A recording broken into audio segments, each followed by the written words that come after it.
Olá! Começando mais um Serviço Social Pode Mais. Incomodada com o nome, Cíntia? Não, ó, de novo, ela vai continuar. Olá, pessoas! Hoje não vamos deixar ela fazer esse show de novo, não. Diferente do primeiro, hoje a gente tá podendo mais. Jesus, eu sou... Hoje nós temos convidado. Como disse o pessoal que assistiu o primeiro episódio, eu no máximo tô ali na pontinha do mais. Não, eu lhe dei a lâmpada. Não venha, não. Eu disse que você era... Isso é um microfone. Ah, é. É um microfone iluminado. Mas aí, veja pelo lado bom, mesmo no direito, no serviço social, o direito também pode mais, né? Exatamente. A gente nem começou, já estamos aqui. Nas implicâncias. Vamos lá começar, pessoas. Sejam bem-vindos e bem-vindas ao nosso segundo episódio do Serviço Social Pode Mais, né? Para quem está assistindo no Spotify, para quem está assistindo no YouTube. Hoje a gente está recebendo, né, nosso primeiro convidado, né? Para quem está chegando por aqui, a ideia do podcast é justamente convidar assistentes sociais para a gente conversar um pouco sobre o que a profissão pode mais nas nossas vidas, né? Então, como o serviço social contribui. E aí, para além de ser a dimensão professoral, a dimensão de aula, é a gente também conversar um pouco sobre a profissão, sobre os perrengues da profissão, sobre as experiências que a profissão traz, né? E sobre as contribuições e vivências do serviço social na nossa vida. E aí, hoje, a gente vai estar, né, com o professor, mas não vai ser aula. Era isso que eu ia dizer, o desafio de um formato desse, aí o primeiro convidado, o professor. Eu já disse pra ele que ele não vem inventar com as filosofias dele, não, que a gente vai se perturbar do juízo.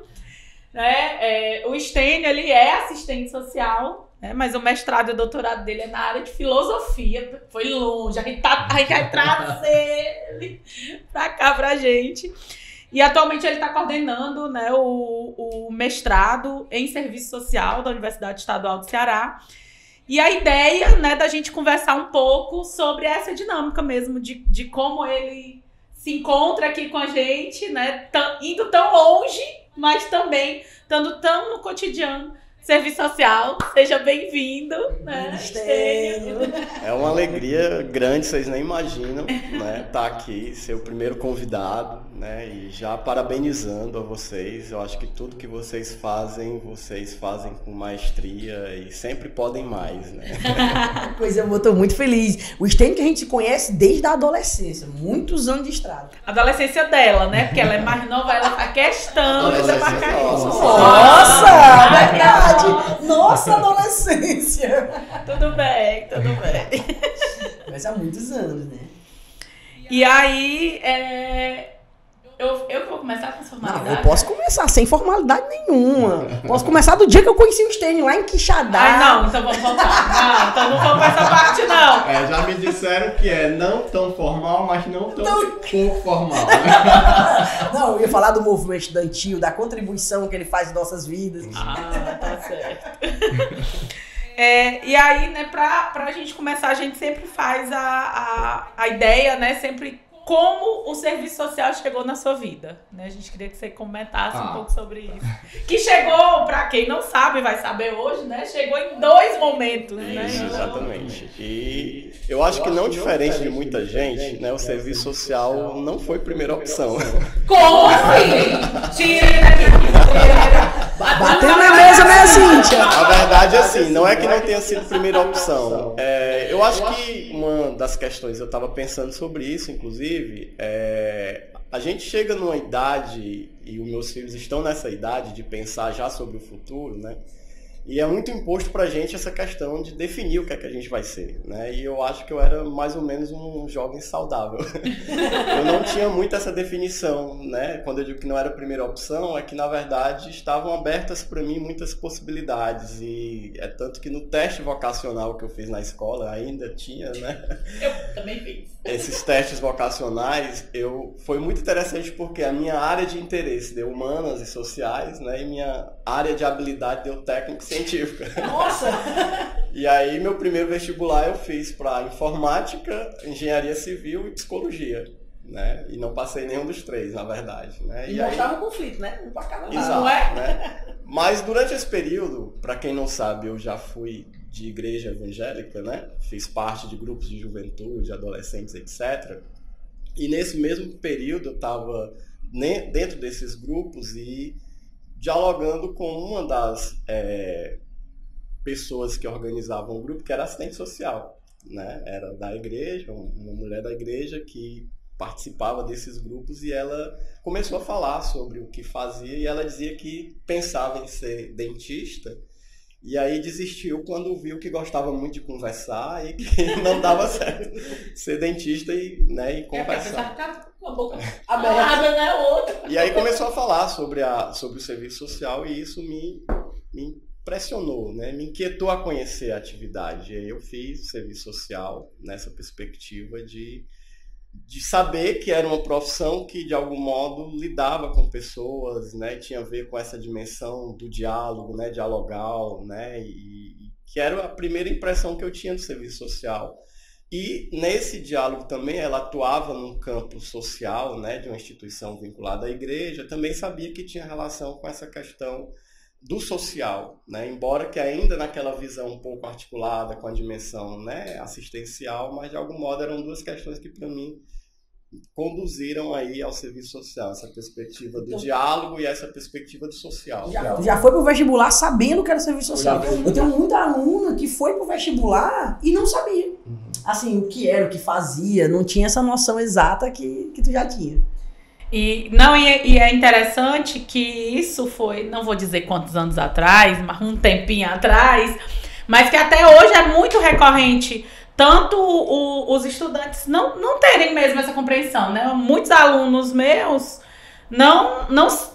escolhi porque foi o que o Enem, agora ainda tem o Enem, né? Não, você vai fazer vestibular pra quê? Não sei, o que o Enem deixar eu entrar, né? Então ainda tira essa dimensão e até diminui um pouco a pressão, né? De você ter que escolher o que você quer ser com 17 anos de idade, com 18 anos de idade. Diminui muito. Né? Então é uma pressão muito grande. Até porque se a gente olhar um tempo atrás, não havia tanto essa publicização do que era o serviço social, né? Eu não tive também essa dimensão do que era o serviço social. Eu escolhi pela grade curricular, achei uma disciplina tão bonitinha.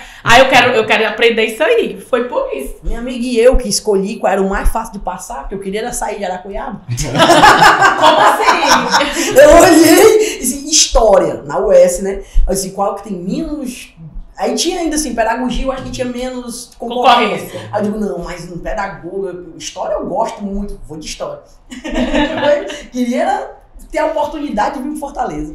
E essa articulação da profissão com a religião, né, ela é muito forte até hoje, sim, né? Sim. Aí... A perspectiva era essa, era de concluir, como eu estava na igreja, era de concluir o serviço social e fazer parte dessa instituição, né, que essa assistente social fazia parte. Mas quando a gente entra na universidade, né, no curso de serviço social, revoluções acontecem, né? Muitas! Eu tô te olhando aqui, Estênio! E quem tá vendo aqui pelo YouTube, eu prefiro o YouTube assim que o Spotify, ou o YouTube. Mas quem tá vendo pelo YouTube, eu tô assim olhando pra ele e digo, meu Deus, que reviravolta que o mundo dá! Não, eu só conheci a versão 2.0 do Estênio. Eu já conheci só na 2.0, que é quando ele retoma. Tem duas fases da minha entrada no serviço social, né? Eu entro no primeiro momento, e aí a gente faço algumas cadeiras, né? Mas por conta, inclusive, do envolvimento com a igreja, depois entro no exército, né? E aí estando...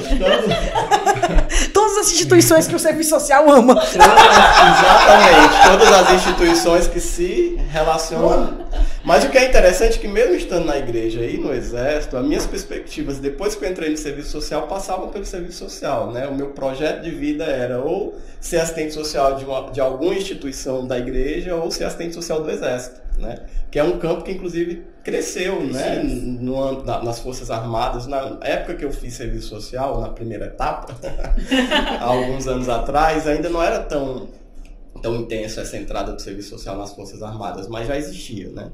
Então, quando eu entrei, eu tinha essa perspectiva, mas em um determinado momento eu tive que abandonar uma das 3 atividades, aí na época foi o serviço social. Eu passei um tempo fora do serviço social e só alguns anos. Mas porque ele causou umas crisezinhas também, né?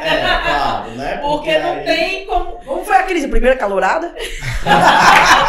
Não, a primeira crise teve a ver, né, a crise nesse sentido das revoluções que eu falo, né, do mexer com as estruturas, né. A primeira crise tem a ver com a minha experiência posterior dentro do serviço social, que é a docência, né, com uma grande professora, que eu acho que é referência para muita gente no serviço social, que é a professora Eliana Paiva, né, da filosofia. Por isso que é assistente social também, pode ressaltar. E que foi a partir dela que, inclusive, começou essa aproximação com a filosofia, o interesse, inclusive, de continuar a formação na filosofia, né. E aí ela trazia muitas questões nas suas aulas, né? Ela era professora do primeiro semestre, né? Então ela já trazia muitas questões sobre a necessidade da gente refletir sobre o cotidiano, as questões que fundamentam aí o cotidiano numa perspectiva absoluta, né?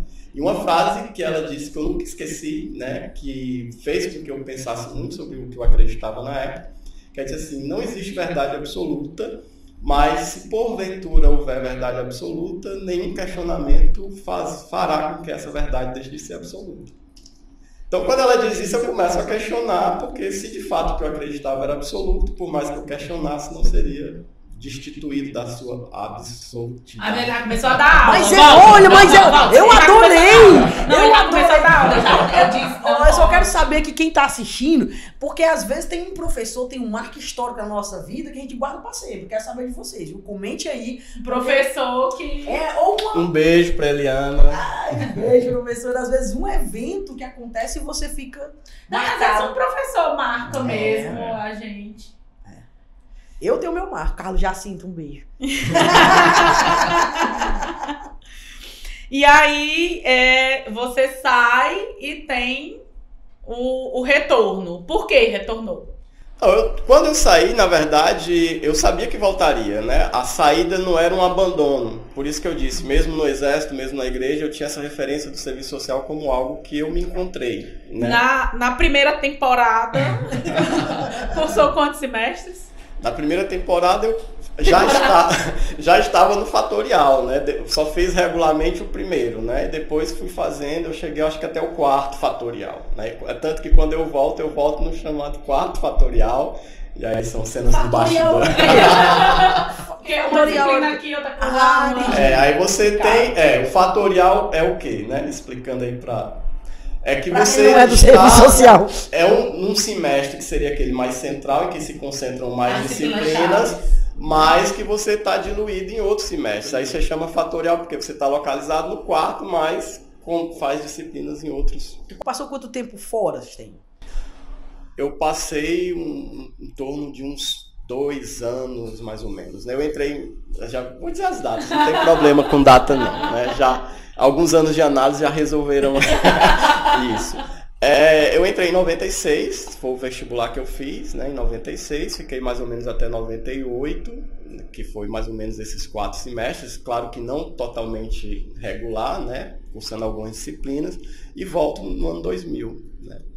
E aí, do ano 2000 até 2005, concluí... Cara, eu tô encantado. Porque quem vê o estudante de serviço social que passou um tempo fora, voltou... Eu tenho um ícone que passou 12 anos na universidade, a Denizão. Um beijo, Denizão. Passou 12 anos cursando História. Não é a S? Não é a S, é historiador, 12 anos. Mas, pra mim, ninguém chega ao marco dela. Mas, geralmente, o que você pensa? É um aluno que já tá trabalhando, que não vive a universidade. Aí você vê o cara, professor, doutor, coordenador do mestrado. É muito lindo, Sten. Eu acho que anima muito. Eu acho importante dizer isso porque quando a gente entra na universidade, a gente entra muito jovem, né? Com muitas perspectivas, com muitas angústias, e eu acho que não necessariamente a gente tem essa obrigatoriedade de cumprir tudo regularzinho, né? Eu acho que tem escolhas que a gente vai fazendo e os momentos são momentos que vão definindo, né? Sendo definidos por essas escolhas, né? Então acho que o fato de ter passado 10 anos, que foi mais ou menos o tempo que eu passei, né, de 9 a 10 anos para concluir o curso, foi me trazendo maturidade, foi me trazendo outras questões que às vezes o espaço da sala de aula não traz, né? E quando eu voltei, inclusive me encontrando com a Cíntia, eu acho que foi um momento... Eu estava lá na segunda temporada. E eu acho que de certa forma, anima muito quem tá assistindo, que às vezes deixou o curso, fica, se eu voltar, eu não vou ter a mesma pegada da turma, e tem novas turmas acontecem, né? Por exemplo, esse encontro aqui só se deu porque houve esse distanciamento. Senão, e esse encontro, vocês vendo esses dois na universidade, a gente inspiradores. Isso não era pau. Inspiradores, eu tava falando. Inspiradores. Entravam numa assembleia e parece que eles parecia assim uma orquestra. Um fazia um tom, o outro fazia outro tom e... Nossa. Eu já vi debates assim, em eventos de serviço social, que tive o prazer de ir a vários, como ouvinte. E eles arrasavam. E aí tu volta, eu dando aqui centralidade, né, o negócio. Observe, quem tá no YouTube, observe como eles estão tensos. Meu script. Não, da outra vez eram 11 pontos, a gente fez 2 só. Então a gente tem que seguir. Agora só são 5. Retornou, pronto. E aí você já retorna entendendo o serviço, querendo o serviço social, como foi essa... É como eu disse, desde que eu entrei e conheci o serviço social, já sabia que aquilo era algo que ia fazer parte da minha vida, né? A saída, como eu disse, não foi um abandono, né? Na verdade, foi um momento de escolha, né? De questões, como eu disse, o serviço social trouxe revoluções, né? Do pensamento, da sexualidade, né? Porque não dá para separar também, né? Eu entrei numa perspectiva, inclusive relacionada com a igreja, de uma afirmação heterossexual. Sai quase pastor e volta gay. Exatamente, né? Resolve. Porque, como eu estava muito envolvido com a religião, né? Para mim a sexualidade era algo negado, né? E aí esses conflitos não são fáceis, né? Hoje talvez isso seja, ou seja, por isso que é interessante a gente também datar, né? Porque na década de 90, né, a gente não tinha o YouTube, a gente não tinha Netflix, a gente não tinha, né, diversas questões aí que se apresentam hoje como referência, né? Eu com 16 anos eu nunca tinha vivenciado, do ponto de vista da cultura, expressões como a gente tem hoje, né? De atores que se afirmam publicamente, casamentos, né? Então, era muito difícil você fazer essa afirmação, essa autoafirmação, sobretudo se você vinha de um contexto religioso, né? E de uma família tradicional. Então, era complexo. Então, o sair, eu acho que teve a ver com esse momento de fato revisitar após os questionamentos aquelas verdades que de algum modo estavam sendo questionadas e certificar, né, certificar ou não essas verdades, né? E aí quando esse processo ele continua, é como análise, né?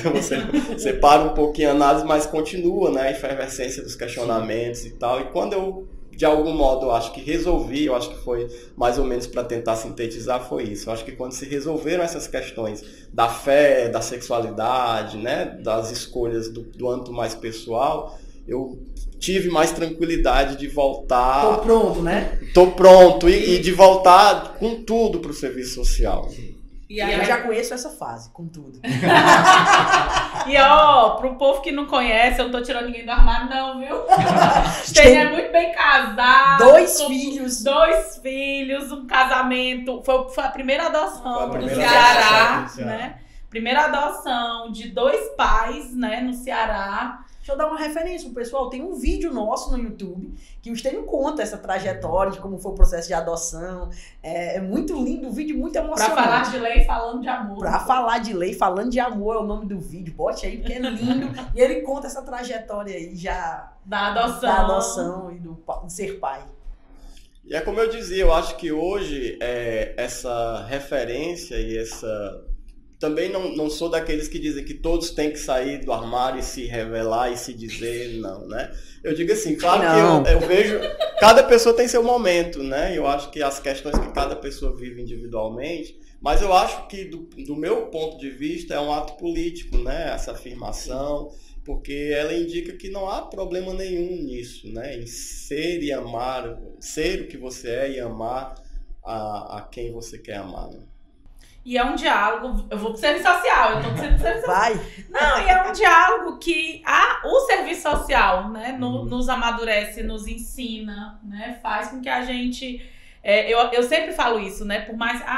é uma profissão, Para mim é mais do que uma profissão, é uma concepção de sociedade, é uma concepção de relações que você pode construir, né? Então, para mim, e quem já assistiu qualquer vídeo, né? Eu sempre falo isso. Serviço social, ele é sim uma profissão, vou tornar assistente social, tem diversos espaços socioocupacionais, tem uma legitimidade, mas ele também, aqueles princípios, toda aquela discussão ética, não é só basilar para o trabalho profissional, é para nós mesmos, para as relações que a gente vai construir, para a forma com que a gente vai se posicionar no mundo. Você falando isso, Cíntia, me faz lembrar do nosso PDP, né? Movimento Estudantil, gente, não é palavrão. Não, que é uma corrente, né, ou um grupo, né, que se organizou no serviço social desde o processo de reconceituação, lá vai a aula, né? A gente tá tentando. Mas desde o processo de mudança crítica do curso, que os estudantes se constituíram a partir de um chamado Projeto Democrático Popular, né? E quando a Cíntia faz referência a isso, é algo muito real, né? Porque quem se insere no serviço social mesmo, né, enquanto parte desse projeto, mesmo que o PDP não exista hoje como grupo político, mas eu acho que se mantém ainda essa perspectiva de que a gente abraça um projeto, né? Um projeto de profissão, um projeto de sociedade, um projeto de vida, né? Porque aquilo que eu disse não se separa, né? O que eu sou hoje como pessoa, homem casado, pai de 2 filhos, que são eles negros, né? Um com deficiência, né? E isso passa por essa experiência, e o modo como eu lido com isso tem a ver com o modo como o serviço social também possibilitou, no âmbito das minhas reflexões, lidar com isso, né? E também como isso volta para a profissão também. Olha o nome do podcast, tá vendo, Elivânia? Mais uma vez, Não, e pode mais mesmo. Porque olha vocês estão falando, e eu tô lembrando, não sei se vocês sabem, eu sou lésbica. É difícil. Juro, Cíntia. Juro, acreditem, viu? Por mais gente, por favor, comentem aí. Com essa cozinha rosa. Comentem aí se alguém tá surpreso. Acreditem, eu juro. Acreditem. Eu sou lésbica e eu sou do interior. Eu vivo numa cidade de 25 habitantes hoje, 25 mil hoje, na época que eu cheguei em Fortaleza, 2000 e alguma coisa, nesse mesmo período aí. O local que eu percebi assim, pô, eu posso ser lésbica e vai ser tranquilo e, nossa, vai ser maravilhoso, eu posso me sentir... Foi o serviço social, primeiro local. Eu fiz história na UES e fiz direito também depois, mas o primeiro local que eu me senti, assim, tranquila, eu posso paquerar uma menina e ela não vai ficar chateada se ela for hétero, né? Tem muito isso, você é adolescente. Vou paquerar a menina, sabe que ela é hétero? Meu Deus, será que eu posso? Será que eu não posso? Não, eu vou, pô. Porque ela é assistente social, eu vou. Se ela for hétero, ela vai só me dizer isso. Ela vai só... E talvez ainda tenha uma chancezinha.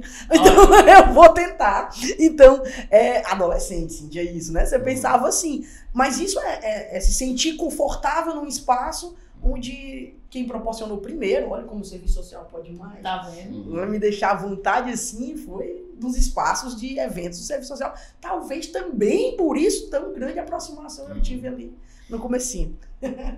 E eu acho importante a gente perceber isso, até para os estudantes que entram no serviço social, às vezes não se permitem vivenciar o que o serviço social pode trazer, né? Acaba ficando, eu até brinco muito, né? Acaba tão focado em a nota, o seminário, memorizar, e ele não consegue perceber isso, né? Então, é importante a gente trazer essa experiência que é de 3 pessoas diferentes, e eu acho que de muitas pessoas que a gente vai trazer aqui, para a gente perceber que se permita, né? É um convite a conhecer o serviço social. E aí, gente, não é conhecer no sentido da Ave Maria. Aí esse povo, né? Tudo, a discussão da sexualidade. Não, é se permitir em todos os sentidos. É justamente negar esses padrões de verdade absoluta, né? E aí tentar conhecer dentro de uma dimensão do respeito do outro. Não é agora que todo mundo vai virar homossexual, até porque nem é a maioria da profissão. Acabou de sair a pesquisa aí do Cefez, ó. Vai, quero saber. Acabou de sair a pesquisa do Cefez e é uma proporção mínima, né? A religião de matriz afro, que a questão da orientação sexual, o percentual é mínimo, né? A gente ainda continua sendo, a maioria mulher, né? Parece que é 97% da profissão ainda é uma profissão eminentemente feminina, que até o Stênio vai trazer o caos aqui pra gente, né? É uma profissão eminentemente feminina, mas essa dimensão de lidar tranquilamente com a sexualidade não quer dizer que é porque todo mundo vai ser bi, vai ser livre. Não. É do respeito. É um princípio que diz lá, não discriminar nem ser discriminado por face de orientação sexual. Então aqui não é uma apologia à diversidade sexual, mas o respeito para que as pessoas entender que o diverso, ele existe, que eu tenho que respeitar. Né? A diversidade sexual, sim, né? A não apologia a uma única expressão da sexualidade, né? Não fazer uma apologia a que todo mundo tem que tem que ser tudo, né? Isso é interessante porque, por exemplo, a primeira pessoa com quem eu tive abertura para conversar sobre isso na universidade, né, como movimento estudantil, foi Diana Vanessa, que era uma mulher hétero. Beijo, Diana. E que a gente tinha uma relação muito interessante nesse sentido de confiança, né? Então foi a primeira pessoa da universidade, do movimento estudantil, né, do serviço social com quem eu conversei sobre isso, né? E que foi muito legal, porque passa por isso que a Cíntia está dizendo, não é uma homogeneidade no sentido de que a gente vai defender uma expressão da sexualidade e torná-la hegemônica, não, mas a humanidade é diversa, né? Nas suas múltiplas expressões, e a gente é só um fragmento, inclusive, dessa. E entender o serviço social como espaço de acolhimento para que eu possa me sentir à vontade para essas expressões. Né? E não para impor. E quando se tem isso na universidade, é sinal que vai ter isso na sociedade, né? Exatamente. Vai ser lá no CRAS, lá no CREAS, lá nos espaços da profissão, vai ter a mesma abertura. E vamos para a experiência profissional, entrando agora. Você falou aí do trabalho, né? Para quem não sabe, né? Quem é aluna aí do STEM, o STEM saiu da graduação, mestrado, doutorado, mas ele foi a ES também, como o professor chama lá, né? A ES de terreno, ele foi lá bater nas casas para fazer os atendimentos. Eu acho isso essencial para o professor, sabe, STEM? Eu acho que o professor que não botou o pé no terreno, falta uma lacuna, assim. Muitas vezes acaba se desconectando mesmo, né? Uma coisa até que eu brinco, né? Quando a gente fala da campanha do o serviço social é uma profissão necessária para o Brasil, né? Eu vi algumas pessoas falando, os fundamentos da profissão. Gente, esses fundamentos da profissão, eles são vazios se eles não dão materialidade e sustentação concreta para pensar o trabalho profissional. Porque o significado social da profissão não está no livro que a gente produz, não. Tá como esses fundamentos que são produzidos no livro dão conta para a dimensão técnico-operativa, porque é lá que ocorre. A maior parte dos assistentes sociais não vai virar docente. A maior parte dos assistentes sociais não vai estar nos mestrados e doutorados. Eles vão estar lá garantindo o combate, garantindo a minimização dos impactos daquelas expressões da questão social dos meus usuários. Então, se eu não consigo, e aí não é aplicar na teoria na prática, né? É partir dessa realidade para justamente refletir sobre essa teoria. Então, se eu não parto dessa realidade, se eu estou lá trancada, isolada, como é que eu vou fazer esse diálogo? Né? Então, até a gente estava na mesa da Semana de Serviço Social, nós dois estávamos juntos, e a gente foi justamente essa conexão, né? Então, é contraditório eu dizer, tem um livro, eu vou fazer meu estágio, vou pegar lá aquele livro e vou aplicar lá no meu campo de estágio. Não, porque é negar os próprios fundamentos teóricos que a profissão define. Né? Então, entender a realidade concreta, entender, inclusive, a cotidianidade é fundamental para poder refletir sobre o processo de trabalho, o trabalho do assistente social nesse espaço. E aí, eu vou passar agora para o Estênio, que ele não vai dar a aula dos fundamentos. Não vou falar da instrumentalidade. Mas ele vai trazer para a gente um pouco, a gente até diz, olha, traz aí como foi essa experiência de ser assistente social, né? E que contribuições, ensinamentos, né, e reflexões a profissão trouxe. Interessante, não vou dar aula, mas vou falar da instrumentalidade. Porque a primeira disciplina que eu volto, quando eu venho para a universidade como docente, né, professor substituto, eu pego a disciplina de instrumentalidade, né? E aí isso que a Cíntia diz é algo importante porque a minha experiência como assistente social, que veio da minha experiência de estágio, né? Eu dizia quando estava na universidade que não queria estagiar nem com adolescentes, nem na área da saúde. Foram as duas vagas de estágio que apareceram.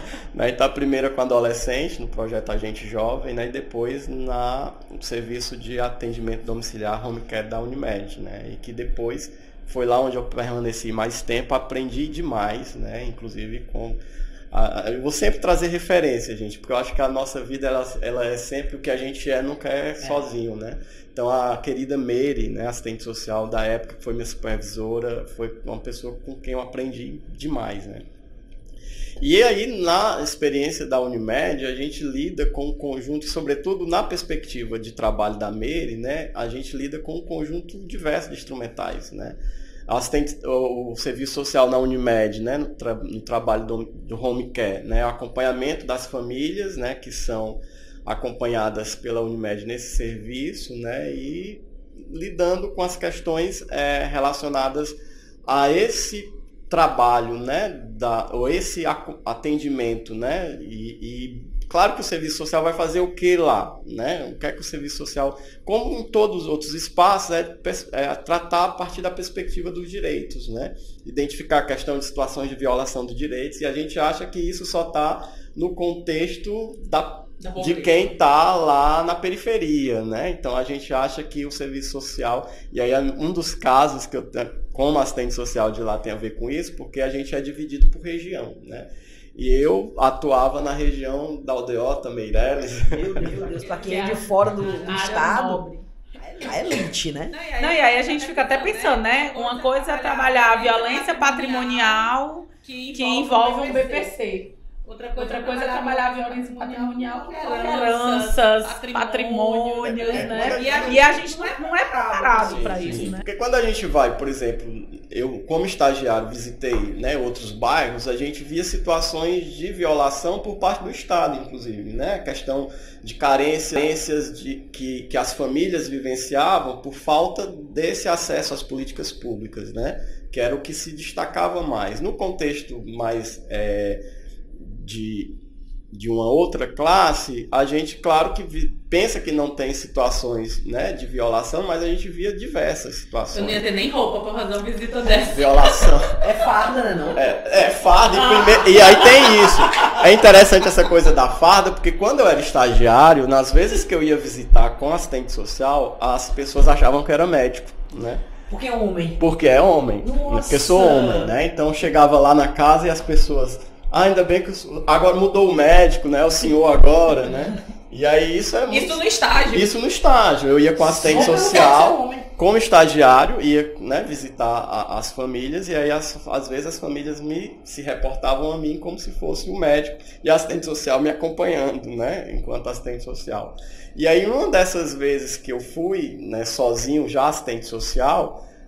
passei mais de meia hora fora do apartamento, né, e dialogando com o porteiro, enquanto a cliente, né, da Unimed ligava para o setor para saber se de fato existia assistente social homem, para poder ela me deixar entrar na casa dela, né, e aí, por conta dessa questão, né, de que a gente é uma profissão, em sua maioria, mulher, né, do sexo feminino, e aí a gente...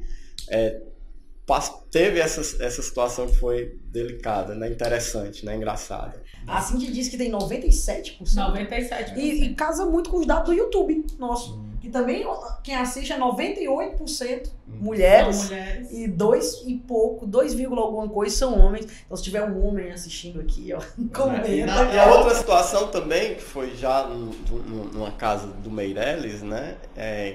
E aí você vê, uma casa na beira-mar, né? Já é difícil você achar uma casa na beira-mar. Então era uma casa que a paciente é vinculada à Unimed lá, e quando eu chego lá, a família, nesse momento, não é o fato de eu ser homem que assusta, mas é o fato de eu ser assistente social. Né? Que eu imagino que na cabeça dela era o que é que o assistente social quer ver aqui na minha casa, né? Porque eu sou rica, não preciso. Pois então ela me olhava assim, dos pés à cabeça, né? E dizendo que não precisava, né, de assistente social, porque inclusive para além do serviço, porque o que é o serviço do home care? Ele conta com um médico, assistente social, nutricionista, fisioterapeuta, né, a depender, claro, do plano de saúde ou do serviço a oferecer, mas é um conjunto de profissionais que atua aí nesse acompanhamento das famílias no domicílio. E para além dessa equipe do próprio serviço, a família tinha, particularmente, pagando do seu próprio bolso, tinha outra equipe à disposição de Menos assistente social, né? Mas nutricionista, fisioterapeuta, enfermeira, médica, etc. Então, para ela, estava tudo ok, né? Mas é isso que a gente está dizendo. O serviço social não é uma profissão que lida apenas nesse sentido da pobreza, né? De que, inclusive, essa é uma perspectiva ainda do ranço do assistencialismo, né? Mas a gente tem essa perspectiva da percepção dos bens produzidos como direito e acesso a esses direitos, inclusive pessoas que são bem aí abastadas, né, do ponto de vista dos recursos, mas que sofrem violações. E era muito comum a gente ver, por exemplo, idosos com os direitos violados, pessoas que se apropriavam do benefício do idoso, ou pessoas que maltratavam, né, ou não cuidavam bem do idoso. Então, o nosso lugar como assistente social, mesmo nesses espaços, era também cuidar do idoso, nesse sentido do seu direito, né, e atenção, claro, a ele, né.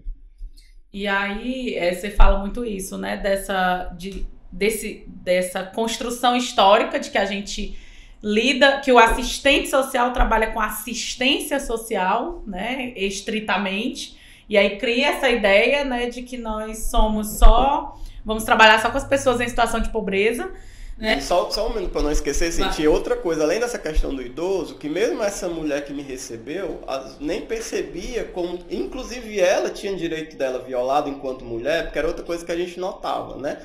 Que as mulheres acabavam se responsabilizando pelos cuidados da família, do pai, da mãe, né? Acamado. Então ela ficava ali e era ela a única pessoa que cuidava, né? Então os outros irmãos não tinham essa atenção, e isso também é uma violação de direito, né? Porque não é pelo fato dela ser mulher, muitas delas porque não tinham casado, então não tinham família, né? Não tinham constituído família, eram jogados pelos outros membros da família como aquela que seria responsável pelos cuidados. E isso é um ranço também da dimensão patriarcal da nossa sociedade e uma violação do direito dela de fazer outras coisas para além de apenas se dedicar ao cuidado.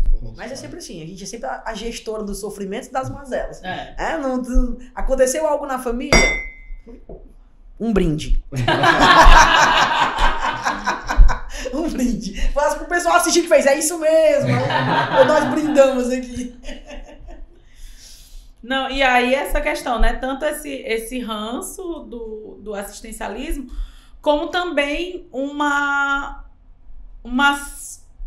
falta de compreensão da amplitude de atuação que o assistente social pode ter, né? Porque a gente acaba, por exemplo, quando eu fiz a medicina... Serviço social pode mais. Exatamente. Acaba não entendendo que o serviço social pode mais.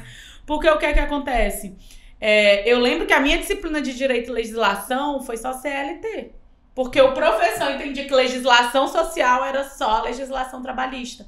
E aí acaba que a gente não tem essas compreensões.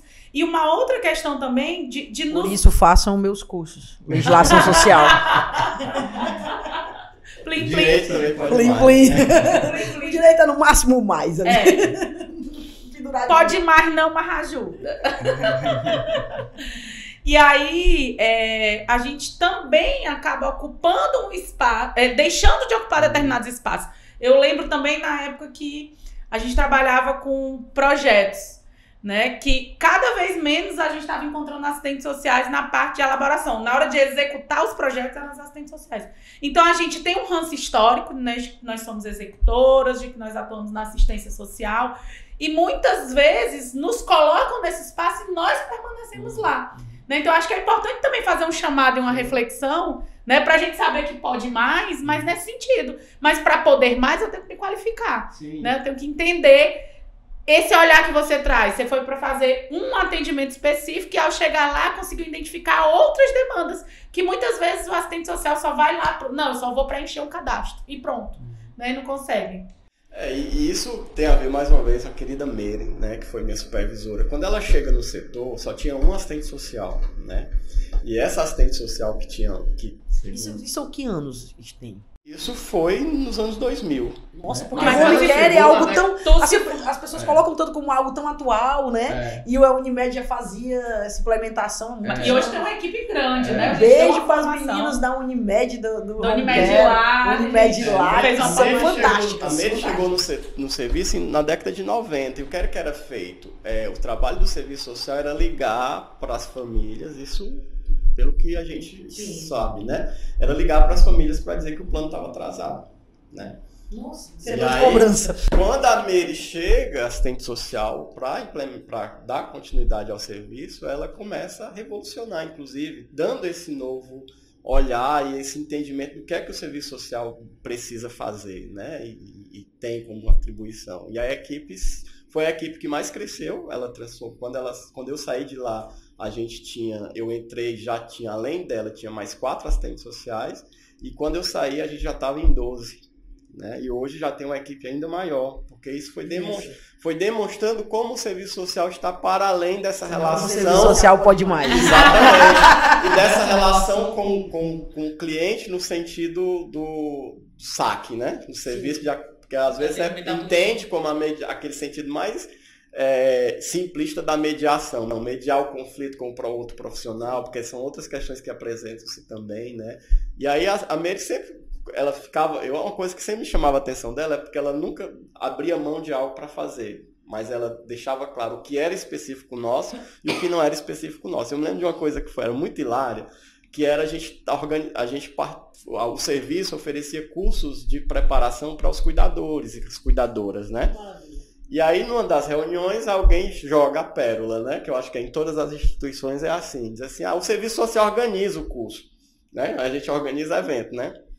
E aí ela pega a fala, né, e diz assim, ótimo, que bom, a gente organiza, a gente pode deixar que a gente organiza, até porque nós vamos dar a nossa cara do serviço social. Se nós vamos organizar, então vai ser tudo de acordo com o que o serviço social pensa. Agora, eu acho que talvez fosse mais interessante a gente tirar um representante de cada equipe para estar na comissão de organização, porque aí o curso vai ter a cara de todo mundo. Então... Como dar um não dando um sim. Os outros profissionais entenderam o que é que significava dizer que ia ter a cara do serviço social, né? Porque, inclusive, eles reclamavam porque a gente sempre ampliava demais a noção dos pacientes sobre os direitos, né? Então... Ficar com medo, né? Ameaça, claro. Porque aí, obviamente, se é só o serviço social vai falar do que... Obviamente tem que falar, né, do que lhe compete. E aí são essas questões, né, que você pode ir lidando com as contradições institucionais, né? E é importante... Não, só para ver assim, que a atuação, às vezes, de uma pessoa, e o pessoal tem muito isso, é impossível de mudar. Né? Eu gosto muito de uma frase do Bertold Brecht, nada pode parecer natural, nada deve parecer impossível de mudar. Uma pessoa, a Meire, no caso que o Stênio está contando, conseguiu trazer uma dinâmica, claro, com estagiários como o Stênio, com pessoas envolvidas. Mas como a Mércia, né? Messinho, tá lá ainda. Messinho maravilhoso. Beijo, Mércia. Vou mandar, assim que sair daqui, vou mandar uma mensagem pra Mércia, pra ela assistir aqui. Mas profissionais que são referência. A Unimed lá, pra quem é de outro estado, é referência no Ceará de home care, foi a primeira que foi implementada. Tem toda uma estrutura, as meninas conseguem num espaço, como a Unimed, conseguir capacitação anual das assistentes sociais. A Cintia e eu já tivemos a oportunidade de estar com elas. Isso tudo teve um começo, né? E foi o serviço social achando que podia mais, que foi abrindo os caminhos que estão tão gloriosos. E uma coisa legal dessa experiência que o Stênio traz é que às vezes a gente já tá tão acostumada ao que se diz a visão fatalista, né? Não vai dar certo, diz logo não. E aí a gente acaba perdendo espaço. O personagem, Cíntia, que tu chama? Não lembro o nome daquele Ó dia. Ó céus, ó vida, isso não vai dar certo. Alguém comendo. A hiena risonha. Né? Era uma hiena. Era uma hiena, né? Quem lembrado desse personagem já viu. Aqui é o Stênio, sabe o nome. Não, mas aí não é mais a hiena. Isso aí é da minha época de infância, Ari. E aí uma coisa legal é que a gente perde muitos espaços porque a gente não consegue dizer, olha, não é isso, mas é isso. Né? Então, tem várias discussões aí, por exemplo, da inquirição especial, né? Passou 2 anos para dizer que a gente não podia. Ok, mas podia ter passado 2 anos para dizer a gente não pode, mas a gente pode isso. Mas a gente não pode, mas pode fazer. Mas pode fazer isso, né? Então, em vez de passar não, só fazendo estudos para dizer por que não pode, Por que diz, olha, não pode, e aí a gente tem essa defesa de que realmente que não cabe, na época, né? mas é tanto que perdeu, né? Não, mas Legalmente. mudou, né? A lei mudou muito. E aí tem a coisa... A gente disse que não vai dar Da aula. Não, mas acho que é uma coisa importante, que inclusive foi num debate que o Emiliano, que é meu marido, beijo, tava com a... Professor Emiliano. com a Mariana Hora, né, que foi minha orientanda querida, surda, assistente social do TJ lá de Pernambuco. Beijo. Pessoal também. que conhece a Mariana do curso do CRES, né? Que E eles estavam conversando porque ela tem né, uma experiência pessoal particular e também de articulação e assessoria com o Cefes, que é de identificação dos sinais em relação aos conceitos, categorias nossas, sobretudo do Cefes, né, agora que ela está nessa assessoria junto com a Dodoro. E aí, por que eu lembrei disso? Porque o Emiliano estava conversando com ela e ela estava falando sobre essa diferença entre competências e atribuições, né? Que aí é algo que a gente precisa entender nesses espaços, que tem determinadas coisas que são atribuições nossas, que só nós devemos fazer e podemos fazer. E tem outras coisas que, mesmo não sendo atribuições privativas, que é como situações em que qualquer profissional poderia fazer e que a gente também pode fazer. Mas é importante a gente demarcar, dizer aquilo que é específico, particular e próprio do assistente social e aquilo que, mesmo não sendo próprio, a gente pode fazer, dando a nossa, né, cara e referência, mas que não é algo que é somente nosso ou específico nosso, né? Porque nas instituições acaba sendo assim, o que não é de ninguém é do serviço social, né? É o que eu chamo do posto pirâmide, né? Então, é importante a gente ter essa compreensão, né? Mais demarcados. Olha, isso não é específico nosso, mas a gente pode fazer. O direito chama competência concorrente. Não tem outra. Ou seja, está brigando com alguém. Não! Pelo nome. Mas está fazendo uma coisa que outra profissão também pode fazer. E aí, pra gente, a gente geralmente tenta fechar um pouco. Na verdade, é a intenção, né? Porque o nosso não fechou, não. Simplesmente eu disse assim, tá bom, cansei, parou. E quem assistiu ficou, e aí o final? Acabou, cansei, parou. Então, dessa vez a gente não vai fazer isso. Parou, acabei, cansei. Ela tá falando pra si mesma. Foi ela que falou, parou, cansei. Eu já tô cansando mais cedo, viu? Não, e aí é mais pra gente ver dentro dessa sua trajetória, né? Como docente, não só como assistente social de prática, de práticas nas políticas mais interventivas, mas também nas políticas de educação, né, enquanto docente, como esse serviço social pode trazer mais, né, como ele pode contribuir mais para os alunos, para quem está assistindo, né? Eu posso só complementar aqui uma coisa, só contribuir com o debate. Usando as palavras bem do serviço social. Não, porque assim, eu vejo o Estado na Unimed lá, estagiário.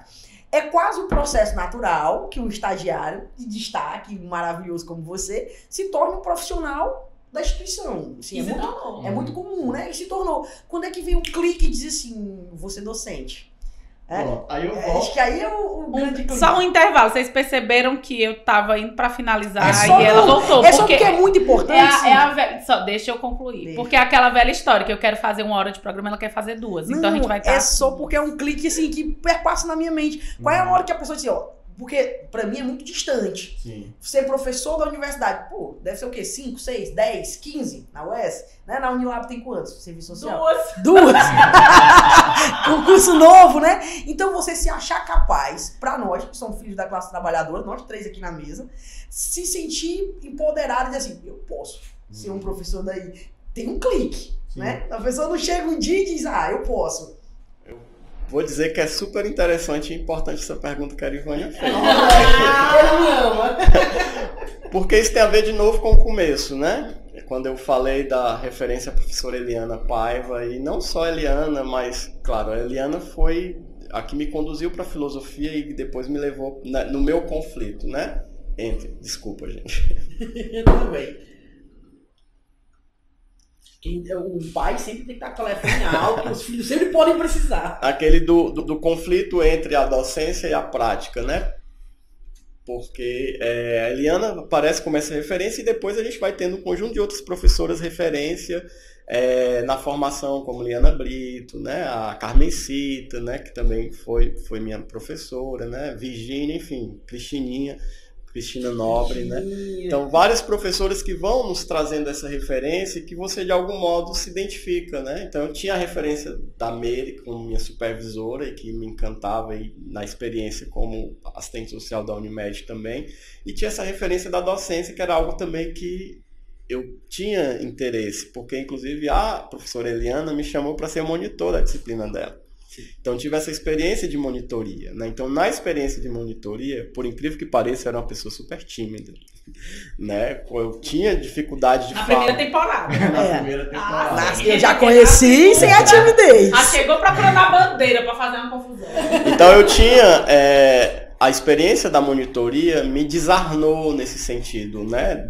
De estar à frente de um grupo, de uma turma, né? E isso também me chamou a atenção para uma coisa que eu poderia fazer, né? E aí depois fui, enquanto assistente social da Unimed, passei no mestrado em filosofia, né, da UES, aí acabei optando por fazer só o mestrado, por conta até porque filosofia, né, gente? Da bolsa. Ai, não. E aí depois, enquanto mestrando, né, estava no mestrado, fiz o concurso para substituto, né, da UES, fui aprovado, porque aí dava para conciliar ser docente e na própria instituição e fazer o mestrado. E aí fui me apaixonando cada vez mais pela docência, depois fui para o doutorado. E enquanto estava no doutorado, fiz o concurso para efetivo, né? E aí já deu. E aí eu acho que é uma experiência muito interessante, porque você, nesse processo de formação, né, você vai percebendo, inclusive, embora não seja tanto tempo não, viu, gente? Mas já faz um cadinho de tempo. Esse ano estão fazendo fez 10 anos, né, de docente efetivo da UES. Sério? Né? Passa muito rápido, 10 meu anos. Deus. Então a gente vai observando esses processos diferenciados das diversas turmas, né? E do modo como... E eu gosto muito eu não sou aquele professor, que não sei se vocês já observaram isso, mas tem professor que é professor de uma disciplina só, né? Que ficam permanentemente naquela disciplina. Eu gosto muito. Eu tinha professor que ainda usava transparência, que pediu a doação da universidade de um retroprojetor. Todo mundo raba os PowerPoint lá na transparência. Não precisa nem digitar pro slide. Não, mesmo. A disciplina de pesquisa. Pois é, eu gosto muito de mudar de disciplina e gosto muito de mudar de semestre, né? Então, de ir para a disciplina do último, do primeiro, do segundo, do meio.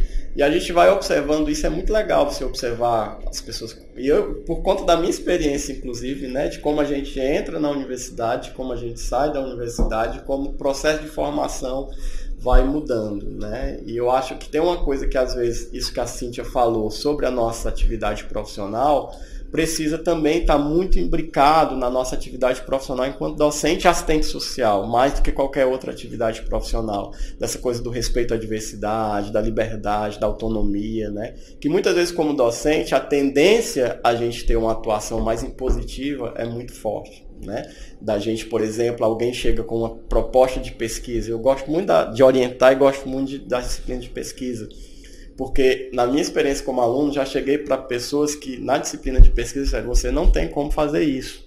Eu acho isso muito bloqueador, sabe? Se chegar para alguém e dizer: essa sua pesquisa não dá certo, essa sua temática não vai ter. Então eu gosto muito de ouvir. E ao ouvir, tentar pensar junto com o aluno quais as possibilidades, né? Eu cheguei, por exemplo, uma experiência mais enfática sobre isso, era alguém que queria estudar sobre a relação religião e serviço social, que a gente falou no começo do podcast, né? Só que ela estava numa perspectiva de pensar, a tendência a cair a uma leitura conservadora seria muito forte, né? E aí, quando eu recebi o projeto, que li o projeto, eu fiquei naquele dilema, né? Mas, como eu já disse, não vou dizer para ela que ela não pode fazer isso. Eu levei o projeto para casa, li, analisei e pensei sobre as possibilidades de ela pensar o que ela quer pensar sem cair num ranço conservador, né? Ou numa leitura mais do senso comum e etc. E comecei a pensar na possibilidade dela falar sobre as SEBs. continuaria no campo da religião, as comunidades eclesiais de base, e dessa relação... Perspectiva mais progressista. E de como as SEBs foram fundamentais, porque ela queria dizer da importância da religião para o serviço social, né? Então não podia ser uma coisa... Então tinha que ser algo, de fato, que tinha um peso, né? E eu apresentei a proposta para ela, e ela adorou a proposta e fez um excelente trabalho, né? Então eu acho que a gente, como docente, pode potencializar ou não, né? Isso que a gente depois vai ter na afirmação dos nossos princípios, daquilo que é o projeto de profissão, né? A gente pode, muitas vezes, não conseguir fazer isso, e eu acho que como docente, eu espero que eu esteja conseguindo. E aí é interessante, né? Porque tem muita gente que acha que... Uma coisa que a Erivânia começou a falar, né? Que acha que não está dentro do alcance, né? Ser professor, né? De que tem que estudar muito. Lógico que tem que estudar muito, né? E uma nunca coisa... pode ter errado, nunca pode ter tirado a nota baixa. Não, eu tirei lá no primeiro semestre. Tem que ter um currículo inabalável, né? Você vê aí, o STEM tem 2 temporadas, pegou uma disciplina e foi fazendo, e foi se encontrando, né? E aí uma coisa que eu estava conversando com os alunos, né? Agora no mestrado, lá na UERN, e aí algumas alunas chegando do plantão, que são alunas regulares do mestrado, mas que são servidoras, assistentes sociais, que elas chegam do plantão, 7 horas da manhã, para vir assistir a disciplina. Tem uma que faz plantão em outro município, né? E aí elas meio que se sentindo culpadas, porque não estavam conseguindo ser as alunas de excelência que elas queriam estar sendo no mestrado, né? E aí eu fiz até essa fala para ela, na universidade não foi feita para a classe trabalhadora. Então, não acredite que você vai se comparar com aquele aluno que está ali com a bolsa de mestrado, fazendo mestrado, assistindo aula todo dia, recebendo, mesmo que seja um valor mínimo, recebendo uma bolsa para poder estar lá só estudando, e você que tem que fazer plantão, né? Então, se a gente fosse colocar nesse filtro do outro, né, da excelência, da alta performance, de ter uma vida extraordinária. Eu tenho abuso dessa frase.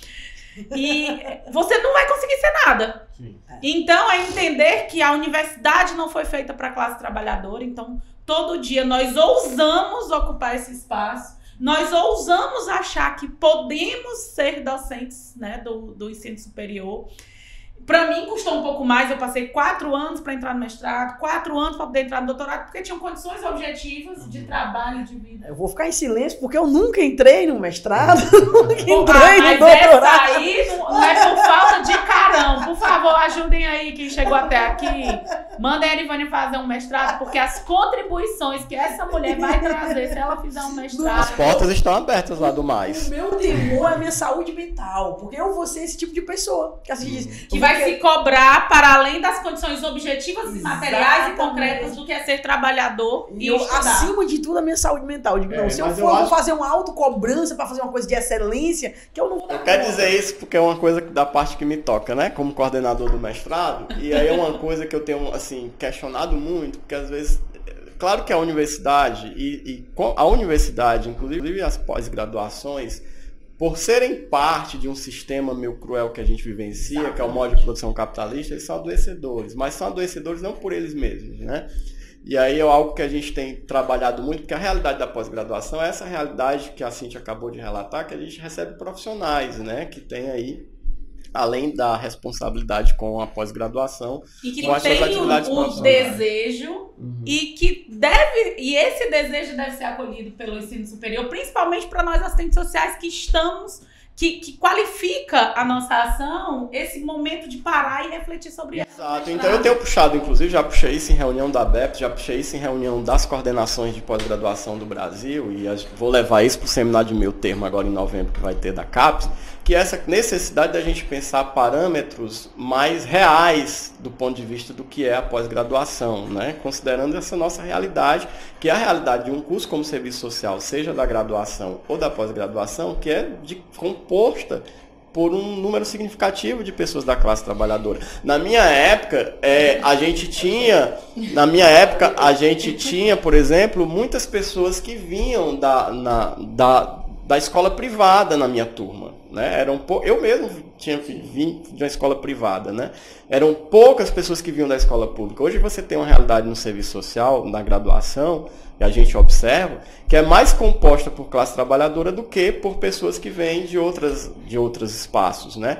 E isso, claro, que tem que impor a nós uma mudança, inclusive, nos processos. Não, e é incoerente a gente fazer um discurso de luta e defesa da classe trabalhadora e quando se trata da nossa classe trabalhadora de assistentes sociais, a gente não garantir condições efetivas de estudo, de trabalho, de qualificação. Porque esse mestrado, ele vai ter duas condições objetivas para aquele trabalhador.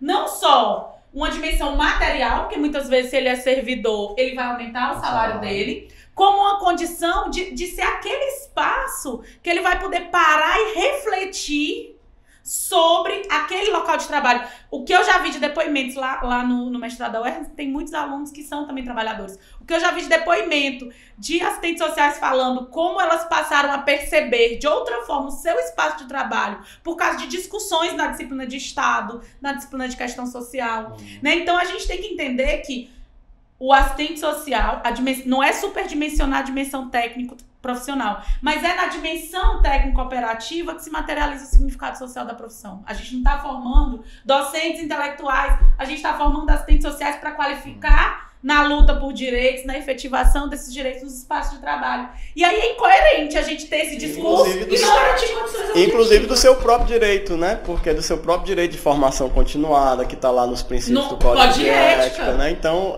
a gente entender esses espaços também como não é um espaço de qualificação, não é um espaço de qualificação da assistente social para que ela possa levar essa sua qualificação apenas para o fazer profissional, mas é esse espaço como um espaço de direito dela de formação continuada, né? E deixa eu vocês estão falando, e eu lembrei, eu sou representação da OAB no SES, no Conselho Estadual da Política Pública de Assistência Social, e eu lembrei do Censo SUAS, que a gente teve acesso há uns dias atrás, Censo SUAS 2021, que mostra a escolaridade das profissionais do CRAS e do CRES, não só assistente social, dos profissionais. Olha só como é triste a realidade, que era bom que tivessem mais mestrandos, mais doutorandos. CRAS, Censo SUAS 2021, tá? Foi colocado agora, mas em 2021 pode ter mudado um pouquinho. 24 profissionais com mestrado nos CRAS, 1 com doutorado. Nos CRES, 9. No doutorado, 1 apenas. No estado do Ceará inteiro. Sim. Ou seja, muito triste porque não vai ter esse profissional inquieto que está vindo ali com tudo muito fresco da universidade para fazer tudo. E aí são duas coisas, isso que você falou, né, de que é a possibilidade desse profissional refletir sobre a sua experiência, mas também de alimentar a universidade, porque senão você vai ter experiências de reflexão vazias de conteúdo material objetivo. Porque é negar o próprio método, né? Você não parte da realidade, se eu quero aplicar aqueles livros. Perfeito. Então é trazer esse conteúdo e quem traz é quem está lá, né? E também os espaços políticos, né? Você vê, por exemplo, isso reflete todos os espaços. O FETSUAS, que é o Fórum de Trabalhadores, está sem funcionar. Talvez tivesse alguém com essa inquietude, nós tivéssemos mais fora. E por falar nesse espaço político, eu não queria deixar de falar, né, que a gente falou da minha dimensão enquanto docente, da minha dimensão enquanto profissional, né, que atuei já na área, mas eu quero dizer de algo que para mim é, sem dúvida, inclusive tem a ver com a querida Lúcia Conde, né, foi a primeira assistente social que eu entrevistei na graduação. Ela era presidente do CRES à época. E eu perguntei para ela o que é que, no processo de formação dela, ela considerava aquilo que mais contribuiu para a profissional que ela era, né? E ela disse que foi exatamente essa dimensão da militância, né? Essa dimensão de participação do movimento estudantil, mais do que qualquer outra experiência, demarcou aí essa posição dela enquanto assistente social. Eu acho que isso tem a ver também com o que a gente está falando de projeto para além, né, de uma experiência técnico-profissional, mas de projeto de sociedade, projeto de vida, né? Porque quando a gente tem essa dimensão política que para nós só é adquirida pelo processo de coletividade, seja participando de movimento estudantil, de movimentos sociais, continua ainda atuando no CRES, né? No Conselho de Direitos Humanos, que eu já fiz parte também. Essas expressões, esses espaços, são espaços que possibilitam a gente materializar aquilo que está no limite do fazer profissional, né? Que enquanto assistente social, a gente não vai né, negando aí o nosso messianismo, a gente não vai revolucionar tudo enquanto assistentes sociais sozinhos, né? Mas o modo de transformar um pouco mais essa sociedade e até chegar numa transformação mais radical é exatamente a nossa organização política enquanto classe trabalhadora nesses diversos espaços aí de organização.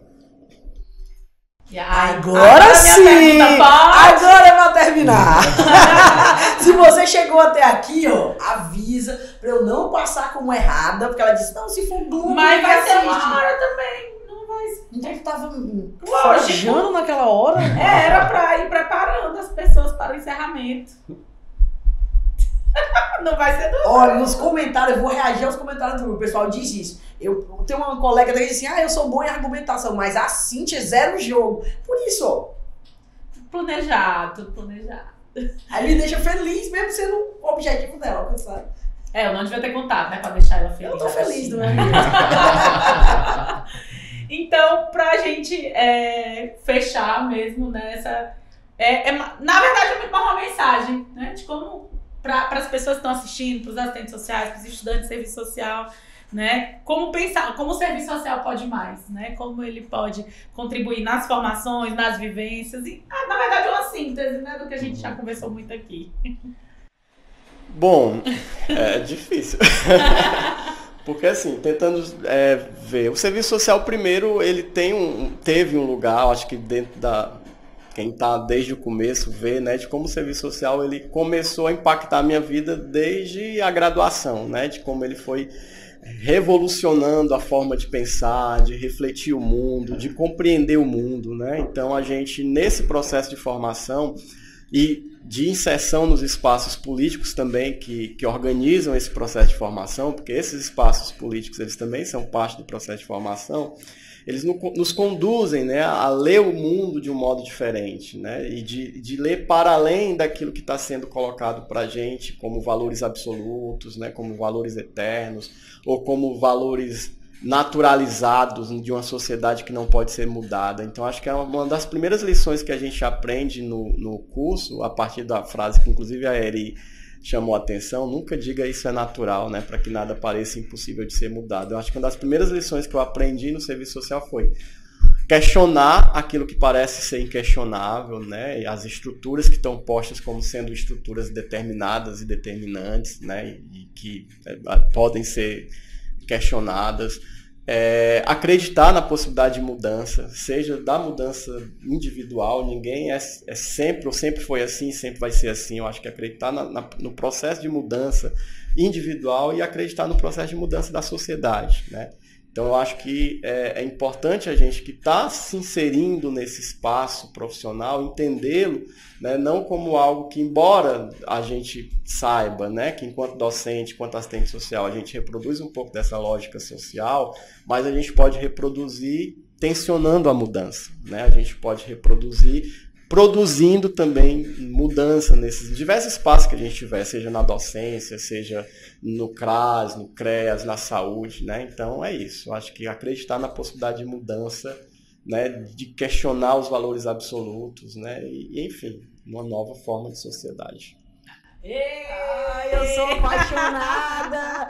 Só pra dizer assim, pra encerrar mesmo, nessa mesa estão duas das pessoas que estão no conjunto das pessoas que eu mais admiro na vida. Eu sou apaixonado pela Cíntia, apaixonado pelo Stênio, desde sempre, desde que eu os vi pela primeira vez, não vou dizer onde, nem em que local. No mesmo dia! Foi um dos dias mais abençoados da minha vida, obrigado, Deus, que no mesmo dia eu conheci essa dupla, coisa mais linda. E são as mesmas pessoas, viu? Nossa, o olhinho brilha com as mesmas palavras, o mais bonito é isso. Mas eu quero dizer, inclusive, porque vocês foram fugindo das perguntas, mas eu não vou deixar de encerrar, dizer que a Potter teve um papel, e tem um papel fundamental na minha experiência como pessoa e como profissional, essas duas aqui, né?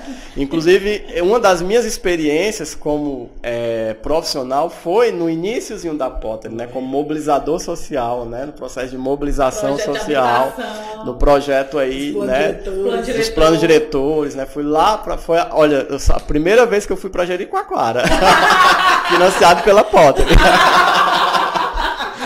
Né? Então participei do plano diretor lá de Jijoca, né? E aí fiz visita a Jericoacoara, né? A Preá, né? Então foi muito maravilhosa essa experiência, né? Curtiu a praia? Assim que eu tinha acabado de me formar, não curti a praia. Você e a Cíntia, os dois santos. Quando eu ia para essas viagens, eu passava o final de semana. E também na docência, né? Sempre sou convidado aqui para colaborar com os cursos e é uma experiência sempre maravilhosa, porque, enfim, né, me coloca também nesse lugar da docência que eu sou apaixonado. Ai, obrigado, Cíntia, eu amei. Cíntia, eu amei. Tá bem. Mesmo eu não sendo necessária na mesa. Ela vai, daqui a 50 anos, episódio 3.500, ela vai estar novamente dizendo que ela é a pontinha do mais. A colega que comentou disse que é o ponto, que depois do mais. Não consigo nem enxergar. Então é isso, pessoas. Agradecer mais uma vez o Estênio estar aqui com a gente, trazendo um pouco dessas experiências, né, pra gente ver como o serviço social, né, ele entra em caminhos que às vezes a gente nem espera, ele nos leva a caminhos que a gente não espera.